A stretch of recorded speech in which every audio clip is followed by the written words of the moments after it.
The radio kept breathing after every word. That was the first thing that made me understand we were not alone out there.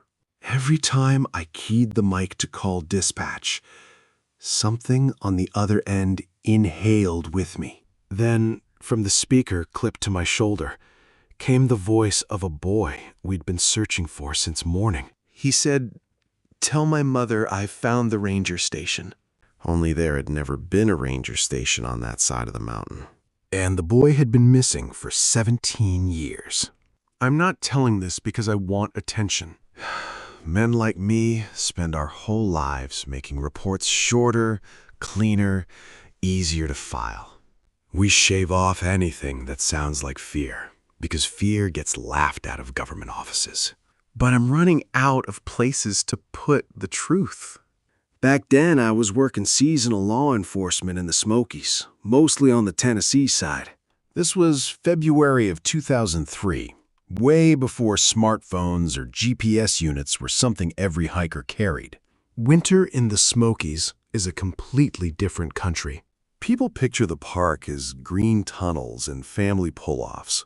They don't picture the old stone walls under the briars, or the graves with names the rain has almost taken. They don't hear the wind moving through the rhododendron like somebody dragging a coat through a dark hallway. Mount Sterling was never my favorite assignment. The mountain rose hard and lonely from that part of the park, and it had a mean feeling to it. It's the kind of place where sound behaves strangely, where you can call out to someone and hear your own voice return from the wrong direction. The official search started because of a missing hiker named Aaron Pike. 24 years old, experienced enough to be overconfident. His truck was found at the trailhead with a folded map on the passenger seat. Nothing unusual, and honestly, that was the problem. Missing persons searches always begin with ordinary things. By Tuesday morning, we had rangers, volunteers, and a dog team working the lower trails. Snow had come in overnight and softened everything. It made tracking easier when prints stayed clean, but worse when the wind filled them in. I was assigned with a senior ranger named Dale Arnett and a volunteer tracker named Marcy Bell. Dale was quiet and steady, the kind of guy who could make bad news sound manageable. Marcy was all bone and patience, with eyes that never stopped moving. We found Aaron's first sign just past a bend where the trail narrowed. One set of boot prints leaving the marked trail, and then another set right beside them. That second set was barefoot, pressed into snow crusted so hard our own boots barely broke through. Dale stared at those bare footprints without saying a word. Marcy brushed the snow and whispered that the old folks warned about places up here that hate being followed. Dale told her to keep Folklore out of the log. She just nodded, saying it was better if the mountain didn't know we wrote it down. We followed the tracks up into a thick stand of spruce. Aaron's boot prints were getting messy, like he was stumbling. But those barefoot tracks stayed right beside him the entire way. And then the chilling realization, they were always close enough to just reach out and grab his sleeve. About half a mile in, Aaron's prints just stopped completely. The barefoot tracks kept going for another 20 yards. Then they turned and made a perfect circle around a big red spruce. The bark on that tree had been completely stripped off. Right at the base of that skinned tree, we found Aaron's pack. Everything inside was laid out perfectly neat. His boots were sitting side by side. There was no sign of a struggle anywhere. Dale radioed it in, but dispatch came back broken. Then a young guy's voice crossed the channel, crying, saying he could see windows with lights. She went pale and whispered that it definitely wasn't Aaron. We pushed higher up the mountain against our better judgment. We climbed into a narrow saddle where the snow was blowing sideways. The air up there had this faint, sharp smell, kind of like an old electrical fire. That's when we saw the deer. It was hanging from a fir tree right above the trail, completely upside down. Its eyes were wide open, but there wasn't a single drop of blood on the snow underneath it. Dale immediately told me not to touch it. Marcy just took 2 slow steps backward, her eyes locked on the branches. Then she raised her trembling hand and crossed herself right there in the freezing wind. The radio hissed again, breaking the dead silence. It was a little boy, calling out for a ranger. Dale demanded he identify himself. After a heavy pause, the boy just said his feet hurt. Something started shifting in the branches way too high up. Dale swung his flashlight, but only caught falling snow. The boy's voice came back. Dale lowered his radio, looking completely hollowed out, and whispered that it was Evan Rusk. Dale lowered his light, looking like a ghost. He'd told us he worked that search back in '86. He was the one who found the kids mittened. Marcy said we needed to head down right then. Dale just said, "Not yet." That was the mistake that cost us everything. We stopped following tracks and followed the voice. It kept calling out from just ahead, saying it was cold. But the sound was wrong. The echo hit us before the boy even spoke. We stumbled into this flat clearing I'd never seen on any map. It was a perfect circle of blackened stumps. Right in the middle was an old stone foundation. Just 4 low corners sitting in the dirt. No walls, no roof. But there were windows hovering right there in the air. 4 dark openings standing upright, like holes cut into the night. They glowed with this warm cabin light. The kind you pray for when you're freezing. Dale just whispered, "No." I stepped up and looked through the nearest one. Inside, I saw a ranger station that simply didn't exist. There was a wood stove, a wet coat, and a map. Somebody in a park uniform was standing there, writing in a logbook. The figure turned just a little, and Dale made a sound I've never heard. Sitting on the floor by the desk was a kid in a blue jacket. He was missing one mitten. It was Evan Rusk, exactly as he looked 12 years ago. My radio clicked, and Evan's voice came through my shoulder. He begged us not to let the ranger write his name down. The thing at the desk bent lower. Dale completely lost it. He broke away and walked straight toward the glass. I grabbed his pack strap and yanked him back so hard we almost went down. He turned to me with tears freezing on his face. He said he heard that boy calling for 3 days back then. They told him it was just the wind. Soon as he said that, the thing inside the window stopped writing. Then all 4 windows snapped dark at the exact same time. The warm light was gone. We were plunged right back into the freezing black of the blizzard. Then the silence broke. We heard Aaron Pike scream at the top of his lungs. But it didn't come from higher up the ridge. It came from below us. Downhill, right where we had just been. That's when we ran. We ran. There's no professional way to put it, but we just ran blind through the thick snow. We were slamming into trees, chasing a scream that kept moving. Marcy went down first. Her boot punched through a crusted drift and got wedged tight between hidden roots. She yelled to keep going, but Dale dropped down to help. As we dug at the ice, the woods started making this horrible noise. It sounded like hundreds of bare feet slapping the frozen ground. Then Marcy suddenly stared right past my shoulder. I turned around slowly. Standing 20 feet away, right between 2 massive fir trees, was Dale Arnott. But the real Dale was still kneeling beside me. This other Dale had an empty face. The real Dale looked up and sighed. For a second, I honestly thought his heart was going to fail right there. He was completely paralyzed by the thing wearing his shape. The thing in the trees didn't blink. It just slowly raised one hand and crooked a finger toward us. Then it opened its mouth, but Aaron Pike's voice came out, begging for help. Marcy whispered for us not to answer. The imposter smiled, just enough to show it knew what it was doing. Then it spoke again, using Dale's voice from years ago. The fake Dale turned into the timber, and the real Dale followed. I didn't even think. I just tackled Dale from behind. He fought me with this crazy strength, chanting he'd left the boy. As I struggled to pin Dale down, Marcy started screaming at me. She was begging me not to look up into the branches. But human nature takes over, and I tilted my head back. The deer we saw earlier was gone. In its place, hanging from the thick fur limbs, were dozens of empty boots.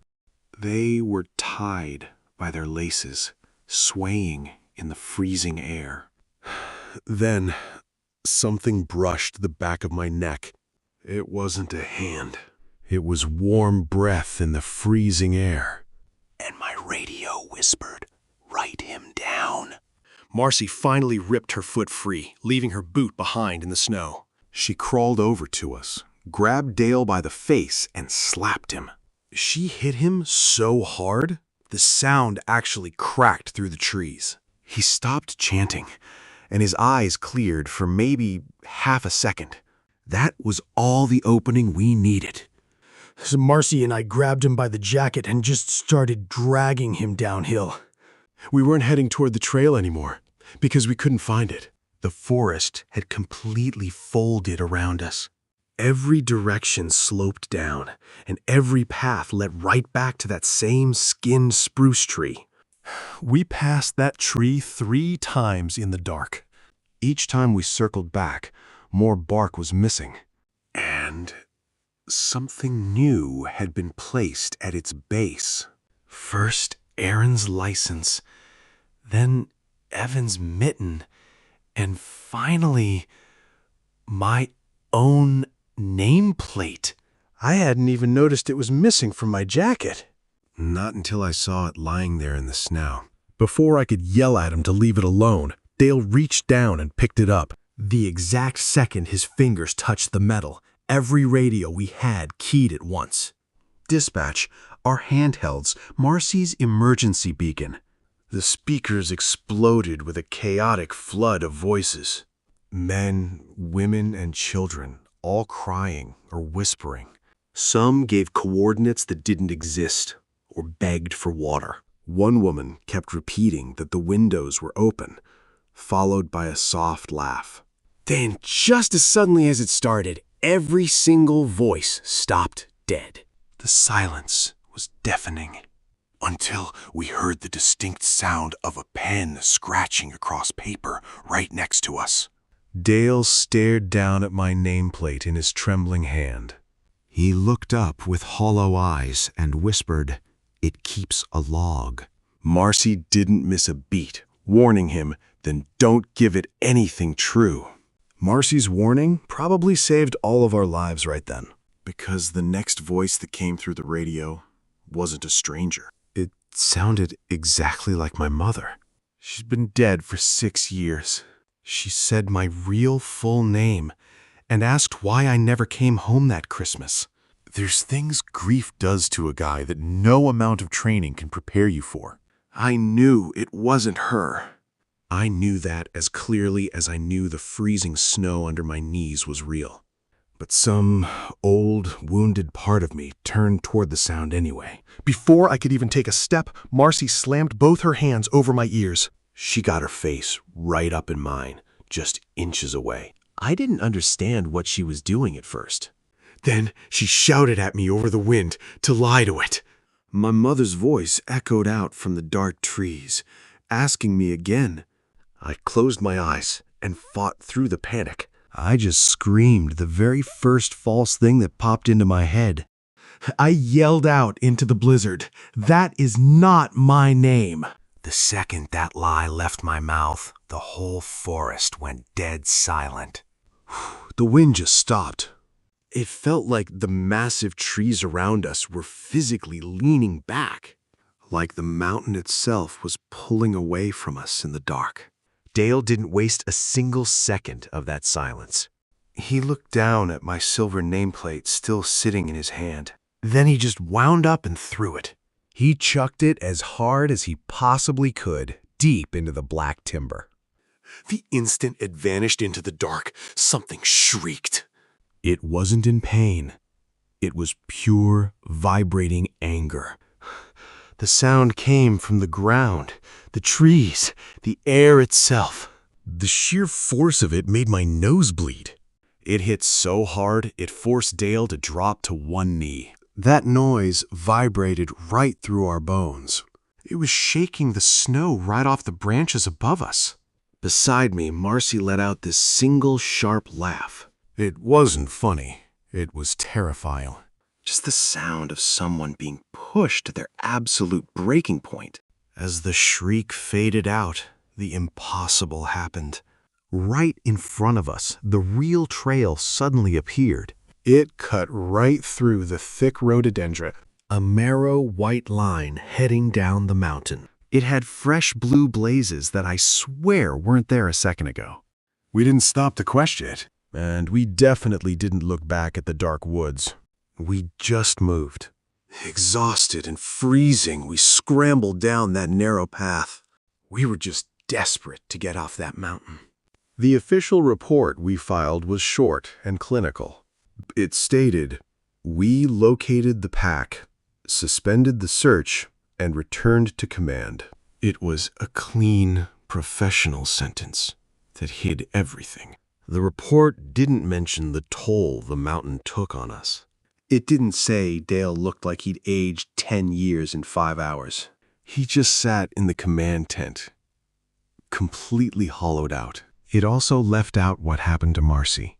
It didn't say she came out of those woods wearing only one boot. After that night, she never volunteered for another search again. The most impossible detail was omitted entirely. When we took off our gear, we found all 3 radios had their batteries removed. Yet, we all remembered hearing voices through them until the very end. Then there was the dispatcher at the command tent. When we checked in, he asked a question that made my blood run cold. He asked why we'd been calling from a station number retired in 1978. As for Aaron Pike, he was never found. The search continued when the weather cleared, but the mountain kept its secrets. 2 days later, a helicopter crew spotted something unusual near the north slope. A ground team was sent to investigate the coordinates. When they arrived, there was no sign of Aaron or any structure. They only found a perfect rectangle melted through the snow, the size of a small building. Sitting in the center of that melted earth was something that shouldn't be there. It was an old Park Service logbook, water damaged and half frozen. It looked like it had been left out in the elements for years. The pages were filled with erratic handwriting and countless names. Most entries were completely unreadable, blurred by the snow. Some dates went back decades, while others belonged to people who hadn't gone missing yet.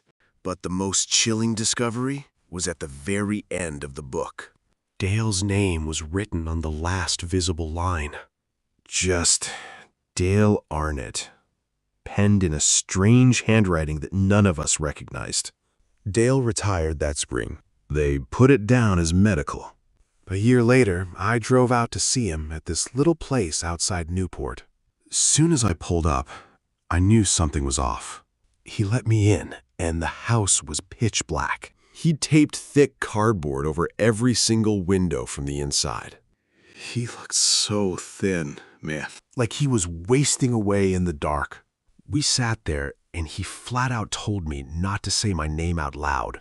Right before I left, he leaned in close, said he couldn't sleep because he heard scratching in the walls. Like a pen on paper, Marcy passed away in 2011. Doctors called it a massive heart attack. A few weeks after the funeral, I got this small envelope in the mail. Her daughter sent it. Said Marcy kept it hidden. I opened it up and pulled out a single photograph. It was a picture Marcy took during the Pike search, which made 0 sense. She swore her camera froze solid before we ever reached that draw. But the picture was real. It showed the exact nightmare we walked into. The snow-covered clearing, the ruined stone foundation, and hovering right there in the air, those 4 impossible windows. I held it up to the light, and my hands started shaking. Inside one of those windows, looking out at the camera, were 3 figures. I saw the boy. I saw Aaron Ike. And I saw Dale. My heart stuffed. Dale was standing right next to Marcy when she took that picture. He was right there with us. I shoved that photo deep in my desk drawer and locked it. I was terrified. I kept it locked away for years. Tried to pretend it didn't exist.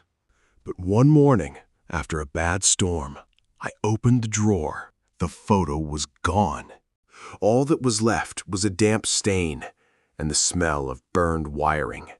I'm an old man now, and I've got strict rules.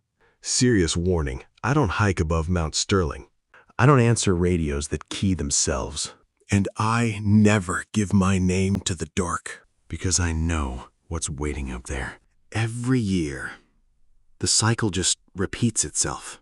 When that first hard snow hits the Smokies, the mountains change. The ridges close up, the trails vanish, and the woods get suffocatingly quiet. Down in the valley, the dispatch office stays warm and bright. Young rangers sit there with their screens and GPS, thinking they've tamed the wild. But after hours, when the storm rolls in, that old darkness creeps right back. It always happens late at night, long after the trails should be empty. The emergency line rings, breaking the dead silence. They answer, expecting a standard lost hiker, but the voice on the other end is shaking. The caller is usually someone who wandered way too far off the path near Mount Sterling. They're huddled under a tree, freezing, just staring up at the black ridge. And they describe the exact same impossible thing we saw. Through the static, they report seeing warm lights high up on the mountain. They swear they're looking at a cabin, glowing right in the middle of the blizzard. The dispatcher checks the map, knowing damn well there's nothing out there. But the caller won't listen to reason. They describe 4 glowing windows standing in the snow, pouring out this inviting amber light.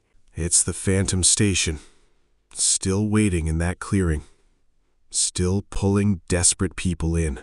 They always say the exact same phrase, word for word. There's a ranger station up here.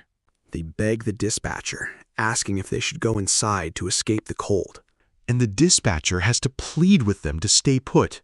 Then comes the detail that freezes the blood of every veteran ranger. The caller squints through the snow and sees movement inside those glowing windows. They say there's someone inside, sitting at a desk, keeping records. The figure never looks up.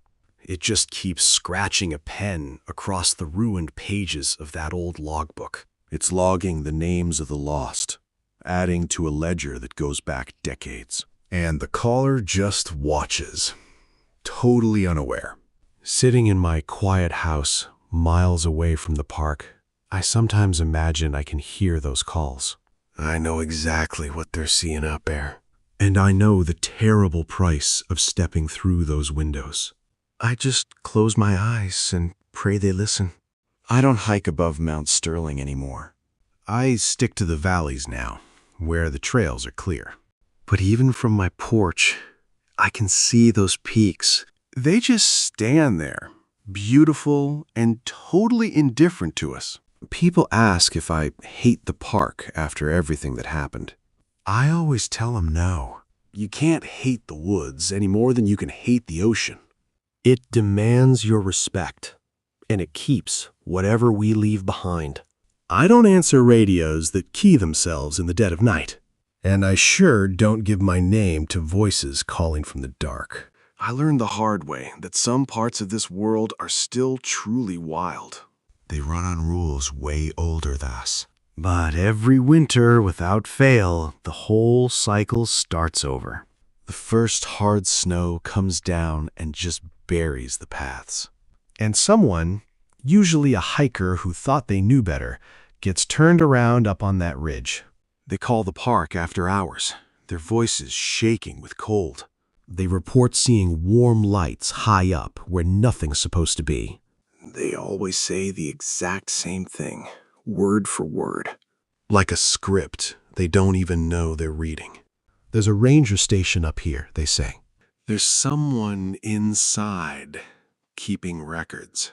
The dispatcher begs them to stay put, to not walk toward the light. But the pull of that phantom warmth is just too strong to fight. If you ever find yourself lost out there and you see those glowing windows, turn around. Don't look at the figure at the desk. And whatever you do, don't let it write your name in that book. Because if you stand too long beneath those black fir trees, the silence starts to change. You'll hear a soft, rhythmic creaking up in the branches. You can hear the boots swaying up there in the freezing air. Dozens of them, tied by their laces, swinging back and forth. Just waiting.